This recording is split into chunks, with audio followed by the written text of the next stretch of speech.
они расскажут тебе. What was and what was not. The delicate interweaving of life is very similar to fiction. The main thing is not to look away. Then, if the vision does not fail, it is possible to unravel all its mysteries, as he unraveled one that no one could before him. He believed so much in the power of human thought that he proved a person can do anything.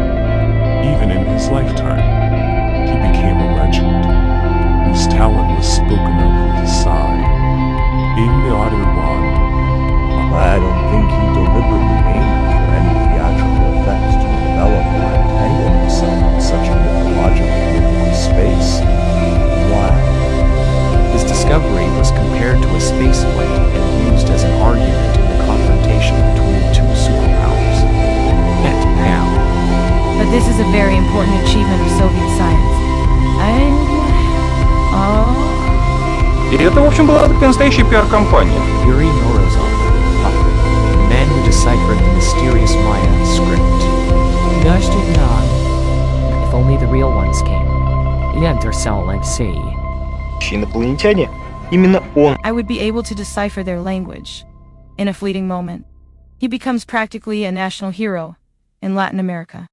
And His whole life was like one complex tangled cipher, which has not been fully deciphered to this day. Maybe you will decipher it. Conflicting facts, inconsistencies, and logical events. It seems they started from the very first day of his life. The only thing his biographers can say with certainty is that Yuri Knorozov was born in 1922, but he will always have 2 birthdays. The difference between them is not insignificant. 3 months. According to the documents, it is November 19th. But Knorozov himself will deny this, claiming that he was born in August. Lalims.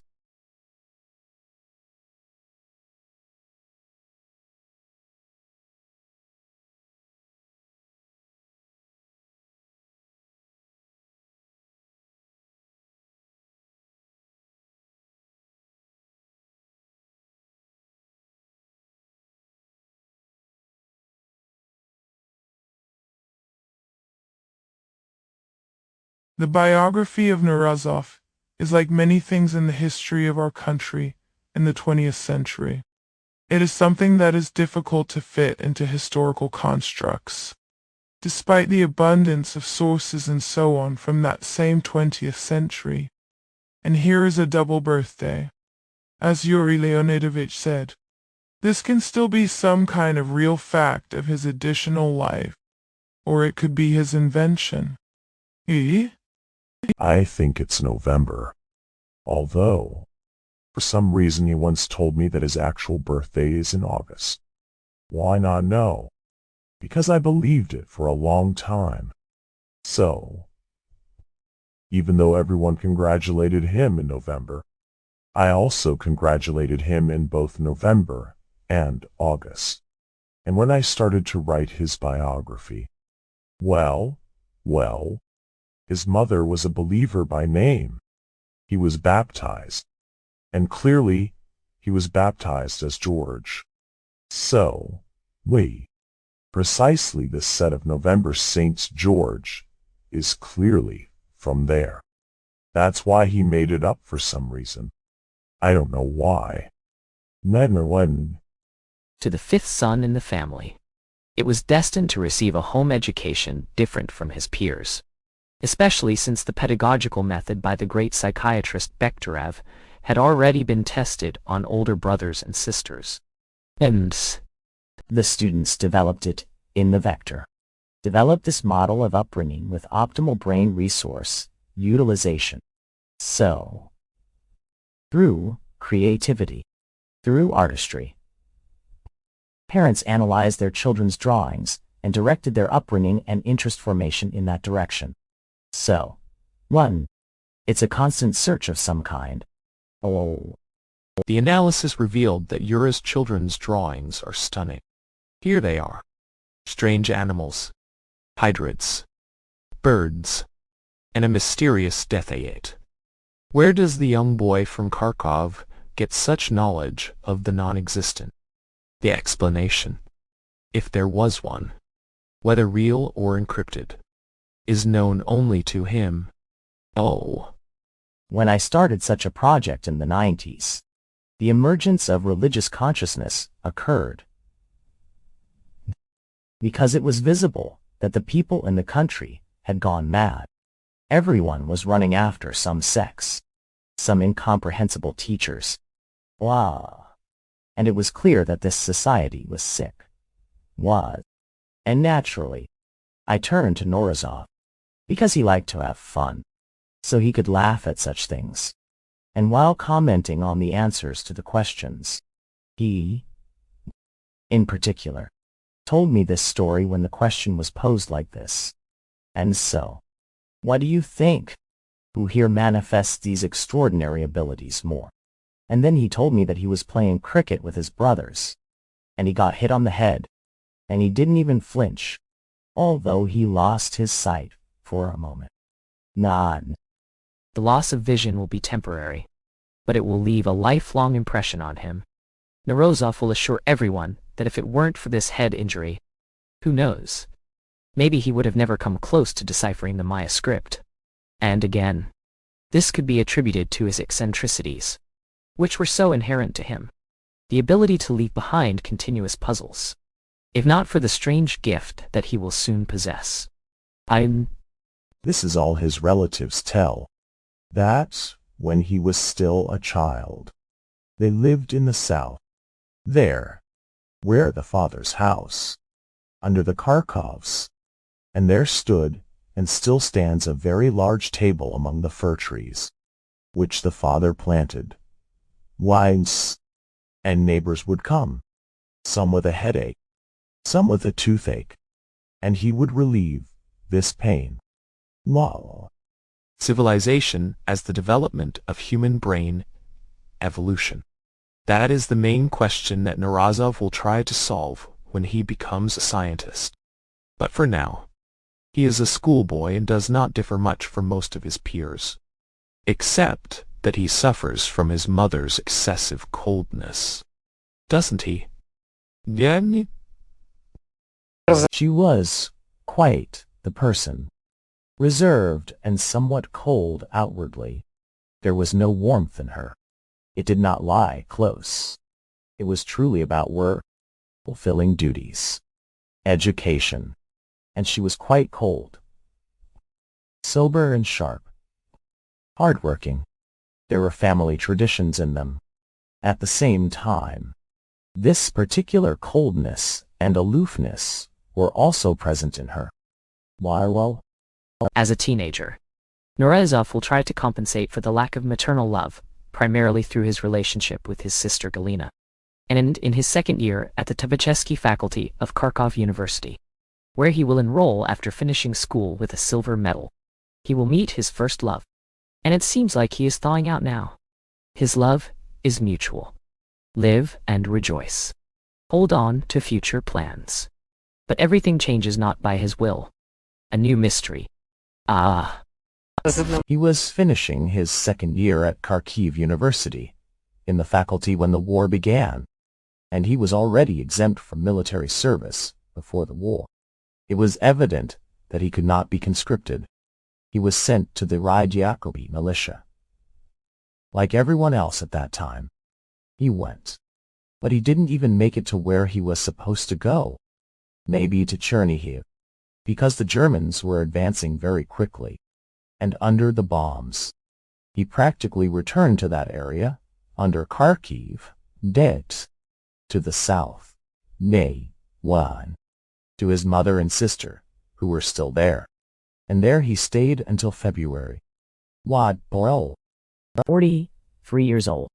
In other words, when our troops first advanced, they liberated Kharkov literally for 2 to 3 days. He managed to evacuate his mother and sister behind the front line, towards Voron. Knorozov will never tell anyone about his life during the occupation. It is known only that he miraculously escaped death at the hands of the active. The broken violin, which had been with him since childhood and from his time at music school, is the only thing that will remind him of that time. He will cherish this violin for the rest of his life. He will cherish this violin for the rest of his life. And the violin, as I understand it, was connected to his first love. And in the war, he broke this violin. But there, again, according to his poems that he shared with me, there was clearly some love. And with the start of the war, his love for this girl perished with some terrible death, and he simply broke the violin, but kept it. The text has been translated to English. Knorozov himself also inspires poets and versifiers, including contemporary ones. For example, such lines under the signature of Georgy Rusanov were found on the internet. At night, pale as a European scalp, Don Knorozov wanders through the cemetery, and, with a long sacred on the stone, passionate thoughts emerge in the mist. Stains appear on the slabs. Black snakes coil with curls. And the meaning of the glyphs is calculated. Timid thoughts' veins pulsate. Lady's blood cuts sharp fruit skins. In it the strength and sense of childhood. Tankas's serpents splashed chaos of stars and calendula of disasters and white light. Did you understand anything? I didn't. A riddle. After the occupation, Yuri will start sending requests to Moscow, looking for his father, and eventually, he will receive a postcard from his aunt with his address. His father will move the family to the capital, where Knorozov was planning to continue his studies. And he recovered at the medical unit. So, now, they started checking everyone here. And based on the number of references provided stating that he was in occupation during that period on occupied territory, but did not work. He was not noticed in any activities. That's it. Everything is fine. It was clear that he was being bothered in general. Why? The father will shield his son from the blow. Yesterday's student will become a telephonist in one of the military units near Moscow. At that time, no one could have imagined how much confusion and chaos this service would bring to the future scientist's biography. It will become the reason for another new puzzle.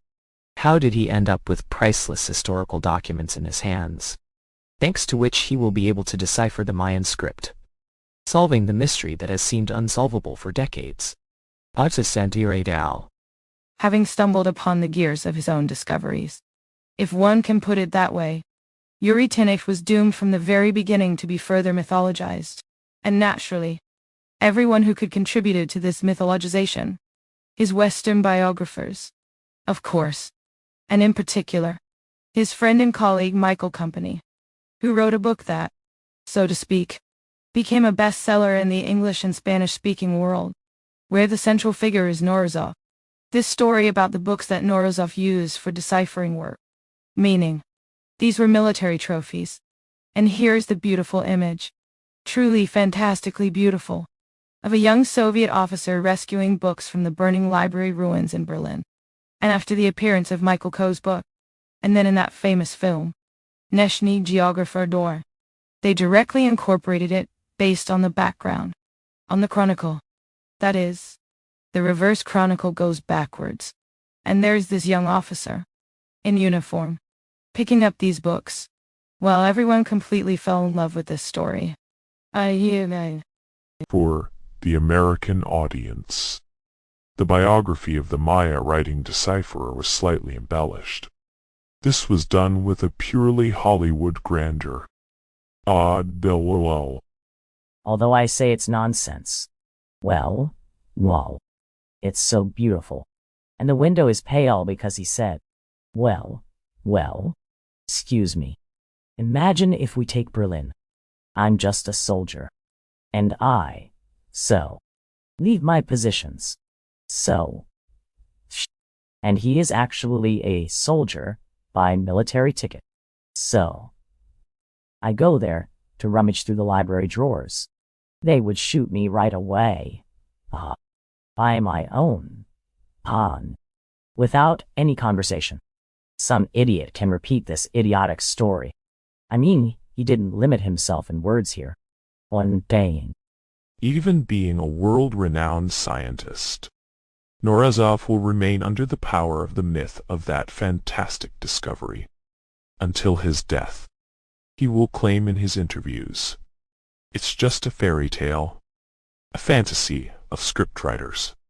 But, as often happens, he will believe in the fairy tale, at first in the West, and later in his homeland. In Russia, the story will be picked up and commented on in all ways.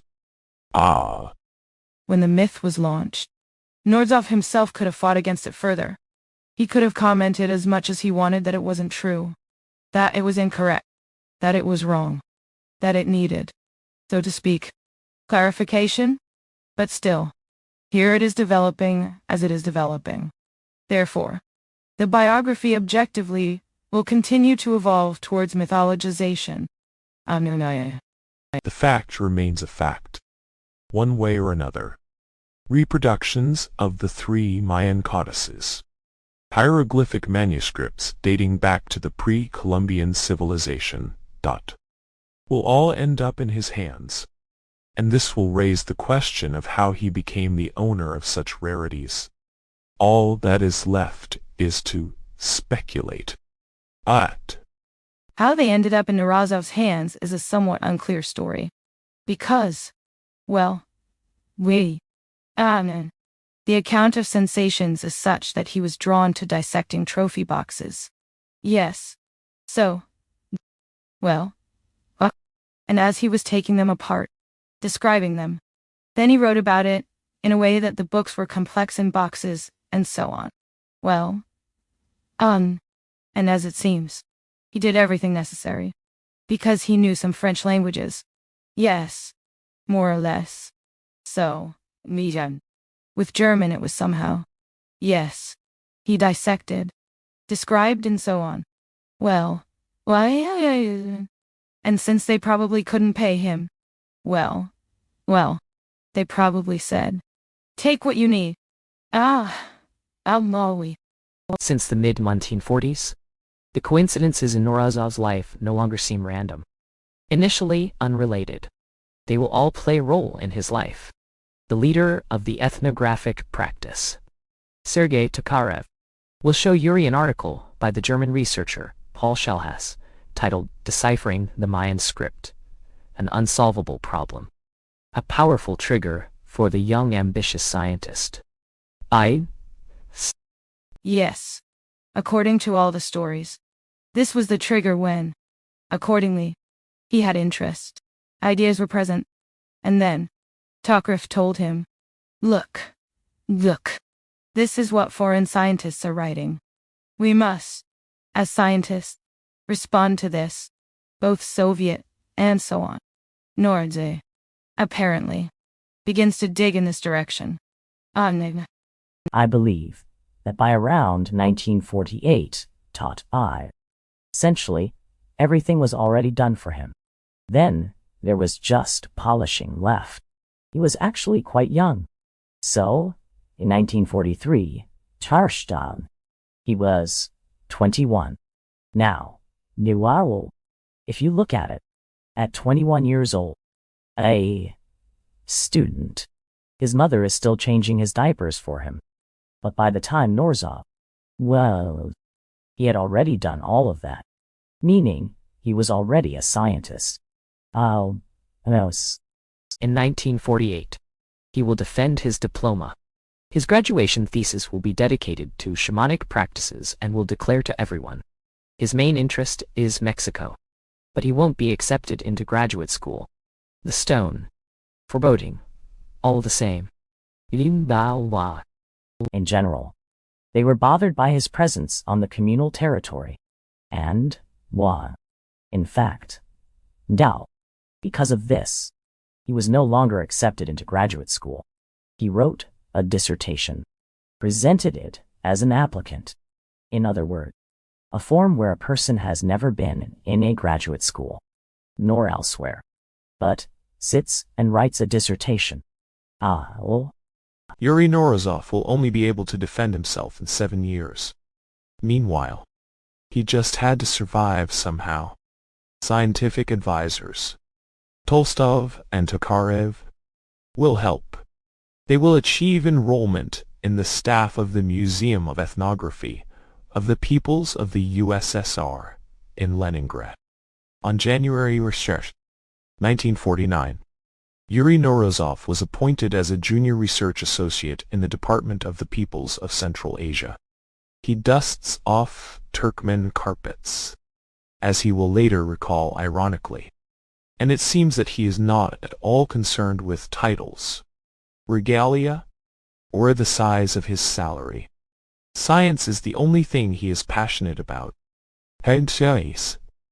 he was immersed in this all-encompassing passion for science, for knowledge, which manifested in a characteristic disregard for the conditions of everyday life, and the fact that he was a person who could engage in, could continue this inner scientific work, regardless of whether he was sitting in the library at his desk, interacting with colleagues, or, as he said, someone remembered that he had such a phrase, I can engage in science, even if I am riding on the tram's footboard. That is, this thought of his was uninterrupted. The young scholar lived right in the Ethnography Museum, in a small room next to the staircase, with his neighbor being Lev Gomelev, whom he would become friends with. Anna Akhmatova would come to visit her son, and somehow give Knorozov a winter hat as a gift. I was so foolish to let him have such a ridiculous haircut. But, actually, I've had it my whole life. My hair used to be so lush. And she, yes, said that Yurovka, there in Leningrad. You can't go without a hat in the Leningrad weather. So, she gave him such a hat. I don't know. He wore it until it was completely worn out like some rabbit fur. I remember throwing away one hat when he went to Mexico, to Batamalu, for the first time. And in this hat, I picked it up and threw it away. I don't know. Maybe it was that hat, because he never changed his things for me. No. Sitting in a small room where all the walls were covered in hieroglyphics, Knorozov works on his discovery. Against all odds. We now understand that he didn't have a good supply of dictionaries, because he didn't have access to large dictionaries. He used various dictionary sources. Yes, he got a large dictionary later, after he'd already published his first decryption article. So, yes, his academic advisor, Sergei Sanchtokorev from Berlin, ordered a copy for him there, and accordingly he was reading it during a lecture in the GDR, and, accordingly, he sent it to him. Now we understand that this work was twice as big, because when you don't have a good dictionary, tell us, how do you work? You sit and search, write. So, he collected from various sources and compiled such a dictionary on index cards, wrote down words, and so on. Long before May, he was interested in Egyptology, the Egyptian language, Egyptian hieroglyphs, and probably this acquaintance with those researchers who at one time, in particular, Champollion deciphered ancient Egyptian writing. I think, undoubtedly, it helped him to approach May's writing fairly, as we now understand. In particular, the approach that allowed him to understand that it was a combination that, by the way, characterizes ancient Egyptian writing. These were hieroglyphs that meant some immediate concept, but which over time acquired a phonetic value. On August 12, 1952, an article was published in a literary newspaper with a not very loud title, Deciphering Ancient Maya Scripts. But this is a real challenge for the numerous scientific community of Western Mayanists. Who is he? Who took the courage to declare that he deciphered the Maya script? A little-known Yuri Knorozov. He is only 29 years old. He is not even a graduate student. Only the author's surname seems to give a hint, and the question has already been resolved by the Western scholars. It is Dmitry Eldoragi, the patriarch of Soviet ethnography, whose opinion is respected in the world scientific circles. Everything that follows will resemble a race of ethnographic scientific weaponry and evidence. Pros and cons. And the next day it translates into the project, and there is a note in the New York Times. Look at what the Soviets are claiming. Right. Why? I really like this expression. I now also use it in some of my popular articles. There. It means red philology. Right. What? Red philologists. So. The Soviets claim that they have, therefore, solved the problem. The article by archaeologist Gordon Ekholm on the scientific breakthrough of Knorozov will be placed on the 24th page, next to announcements about weddings, funerals, and small advertisements. Why unnecessarily alarm the American public? In his article, Ekholm will write carefully, yet with the rhetoric of Stanislavski. I do not believe it. But honestly speaking, in the Russian publication, there is simply not enough information to analyze Knorozov's ideas. The next move will be up to the Soviet Union. Here is how the discovery of Knorozov, his figure itself, was presented. This is a very important achievement of Soviet science. And this, in general, was a real PR campaign. Scientific diplomacy. The 50s to 60s was the most important element of the image of the Soviet Union. Exhibitions, publications, everything possible.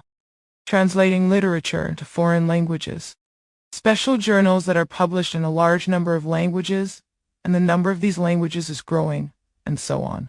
And Knorozov plays a very important role there. Adios. An article on Knorozov's decryption methods will be published in the journal Soviet Ethnography, and a few months later, in the same 53rd issue, it will be translated into foreign languages. To remove any doubt, the red philologist single-handedly deciphered everyone. How did this person decrypt this cipher? In order to decrypt the letter Ra, a text of no less than 5 0 characters is required, written synchronously. Therefore, Knorozov made such a cold, pragmatic calculation that, yes, Maya has 3 manuscripts that provide a large volume of text. They are all from approximately the same period, around the 14th to 16th centuries. This allowed him to work on decryption, because decryption for Knorozov was a system that he developed. And this is a titanic work. Comparison and analysis. Analysis and comparison. No wonder Knorozov's discoveries will later be called Triumph of the Spirit. Side. In this case, it is very important that Knorozov, he understood perfectly well that the Mayan script, like all early scripts, is a script that consists of signs for words that convey the word and its meaning, as well as syllabic phonetic signs that convey only the sequence of sounds. Because linguistic signs are used for recording roots and significant concepts, while phonetic signs are used for recording affixes, suffixes, and so on. Here we have a verb. I don't know. In Russian, it is more complex because I have it. But still, Here we have a word. Mama, tai. Or not mama. Egwar dona.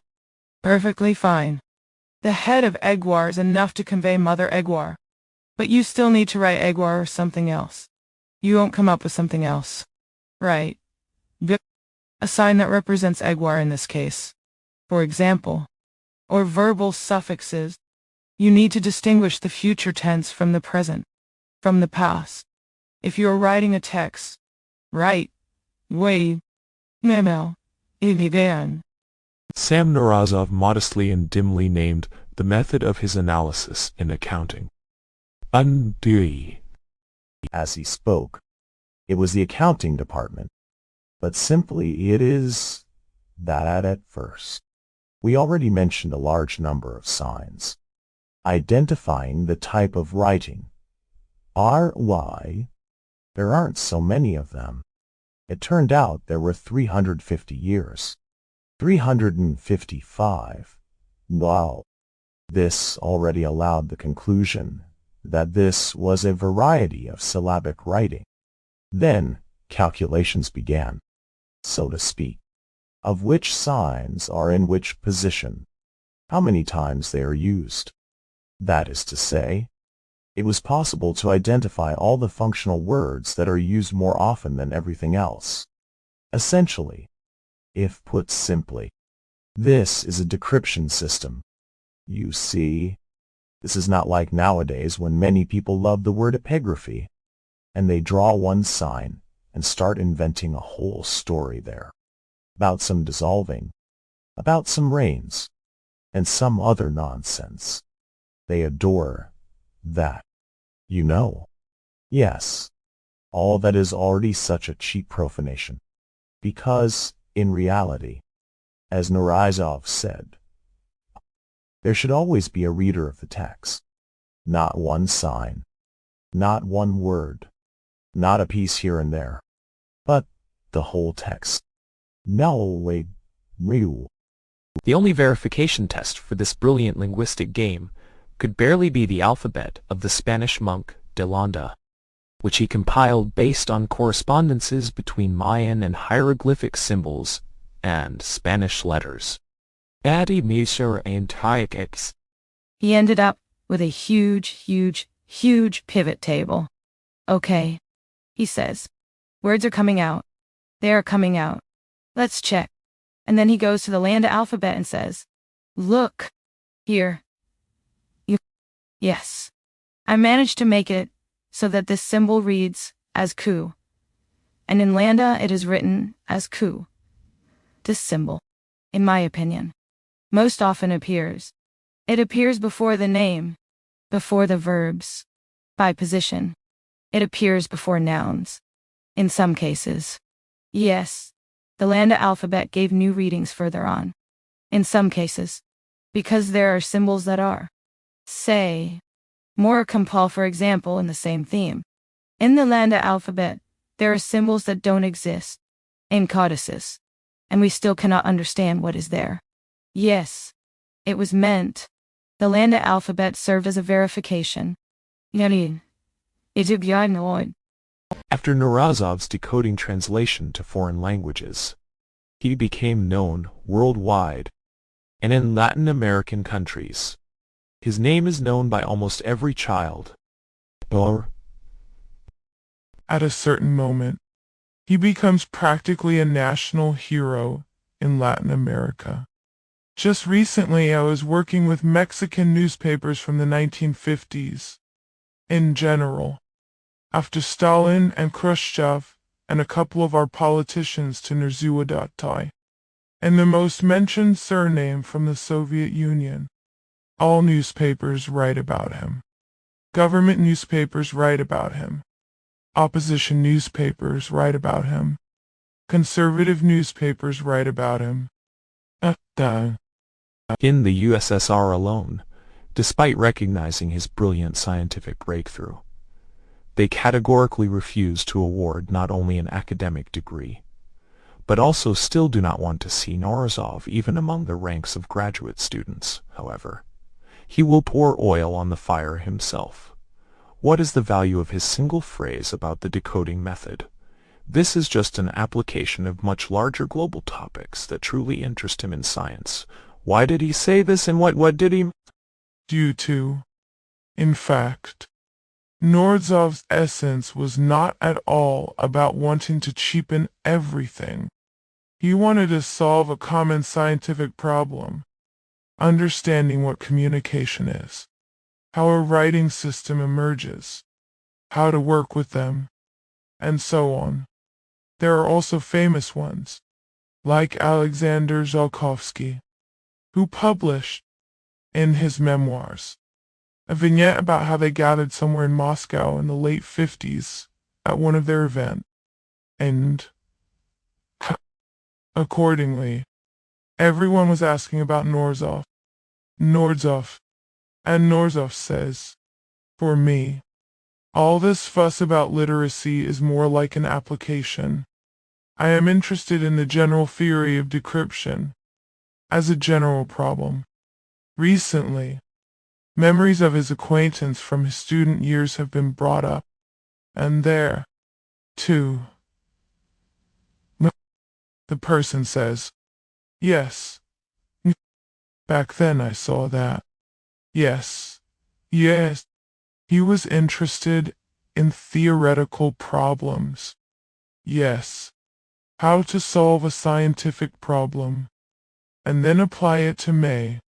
Then apply it to someone else. Then apply it to someone else. But there's in science. Nah." In the scientific community of the Soviet Union and those who understand, this is not even a candidate's. This is a doctoral degree. The same Tolstoy and Tokarev will come to the rescue. They will agree on the possibility for Knorozov to defend himself, but not on the topic of Mayan writing. Following his familiar Diego de Landa, Shiel Favit. He used it as a decryption verification. He may not have defended himself.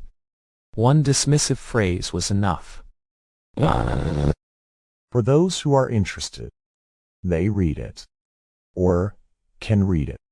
But for those who are not interested, they will not be told what it is all about. There Tolstoy was about to have a heart attack, in my opinion, when, actually, Knorozov revealed it, because so much was done to immediately give him a doctorate, and he started with this spectacle of his. But yes, it was Knorozov. Why? He will still defend his thesis, and soon he will be awarded the academic degree of Doctor of Sciences. Ahead of the 33-year-old scientist awaits his first international scientific symposium in Copenhagen. Along with it, he will meet with the fiercest opponents of his decryption methods, supporters of the English archaeologist and ethnographer Eric Thompson. Thompson, from the very beginning, was sure that Knorozov was wrong. He didn't need all of this. Here he is. Such a brilliant mind. Yes. He had already written a review of Knorozov's article by this time, where he sort of, as he put it, in his opinion, yes, nailed Knorozov to the pillar of shame and so on. In the 50s, Thompson's book was published, in which it is clearly indicated that there was no illiteracy and so on. And then, suddenly, some Russian appeared out of nowhere. Well, not exactly a typical guy. Still Yulentina, who by this time, 30 years, but still in alliance with Thompson. Yes, a guy. So, that's why the main thing is unknown to anyone. Thompson assures everyone, for a Soviet scientist who has never traveled outside the country, and even more so, who has never seen mysterious hieroglyphs in person, it is impossible to decipher them. In the Soviet Union, there wasn't even its own school of cryptologists. In the Soviet Union, there were never any Mayanists. Right. Wait. And there was never any ancient American science in the Soviet Union. So what is this all about? It can't be that it just appeared out of nowhere. This is also an important point in understanding that you can't make a discovery from scratch. No, I tell me. Thompson will write, as they would have said in those years, a letter to the 21st century. It is addressed to the scientific community, especially to Mike Luca. They all must admit, Thompson was right, because Mike's writings are impossible to decrypt. Yad. And there he finishes off all of his colleagues with his last words. Just because they all follow Knorozov. So there you all are, like midnight witches, following him, going there, wanting to achieve something. And then you will realize that I was right. In reality, it was clear that he himself understood perfectly well about Knorozov and the rightness of May's letter, because he himself wrote a letter in a drunken state there, mentioning deep things. It was already the beginning of a Cold War, a political confrontation. So, of course, Thompson was deeply offended that he was being bypassed in favor of Knorozov, especially since he was Soviet, and just a young boy at that. What? Michael Company, whether unintentionally or perhaps quite consciously, will create yet another myth about Yuri Knorozov, and everyone will believe it too, abroad and here at home. That's for sure. You can't lie. You can't tell stories. Not Milari Pray. People initially imagine it like that. Just like it's probably completely senseless to fight against the fact that the canonical image of a Knorozov now is a photograph with a cat. Although, as you understand, this also appeared relatively recently. For some time, it was such a narrow professional meme. The word meme didn't exist, but we had one in our professional environment. Many of my young colleagues, they took photos with their cats, with their dogs. One of my Australian colleagues made such a black jacket, made a scary face, took a photo with a toilet, and he kept such a photo at home. It was like an initiation moment. And now it's also an absolute meme. Now there are jokes about this photograph. The famous joke about the great scientist, who deciphered the writings from my Yuri Knorozov, and what kind of guy is holding it in his hand. I'm serious. Michael Kopp will place this photograph in a book, where he will write, "The Maya codices Knorozov undoubtedly found in burning Berlin." And later, the reader will also find out that the deciphering of the characters was assisted by the very cat that is in the portrait with him. And Knorozov allegedly admitted this himself. Yuri Knorozov didn't just observe the nuances of communication with animals and humans for no reason. He was looking for a universal way to decipher absolutely any message between intelligent beings. Therefore, if real extraterrestrials were to arrive, he would be the one able to decode their language. Sam T. Knorozov never said that he deciphered the script of the Mayati tribe. Through, on Daniel. That is, with the help of a cat. The specific cat didn't matter. It was with this assistance that he wrote his very important theoretical article on the question of signalization stimulusification. And he wrote it while observing how a cat teaches its kittens, passing on skills to them. And so he considered it his co-author. The translation of the text to English is as follows. The theory of communication had already been verified, and he was working on it. That is to say, his main point was how the human brain stands out from that of animals in this community by differentiating signals, connecting them, and transmitting them each time to a much larger number of recipients, who then perceive the signal and come to a unified action. This, in general, is the basis of human society, and therefore, he observed how the cat Asiya actually called her kitten, whether to catch pigeons or to eat. And it was there that he began to distinguish these signals of the cat, which pushed him towards this idea of communication. As for the story of Knorozov's photographs that have circled the globe, That very one with the cat. At first, everything was ordinary. In the late 70s, his colleague Irina Fyodorova will give him Asya as a gift. She will buy it at the bird market. Asya will give birth to a kitten. They will name him Tolstoy. And when he was born, Irina Konstantin came to see this fat kitten, and the photo shoot was arranged specifically for the birth of this kitten. They all took pictures of each other.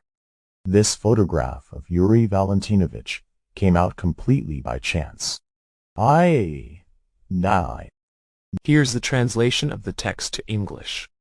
And now, onto the realm of science fiction.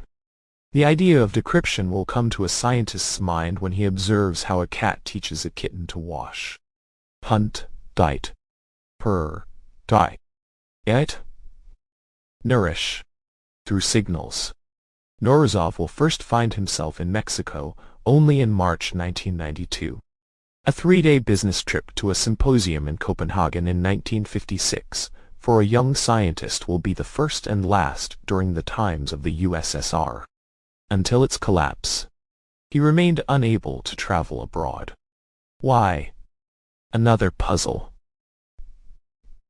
He has a huge number of followers, but in order to take an equally significant step, he needs a vision of the same scale.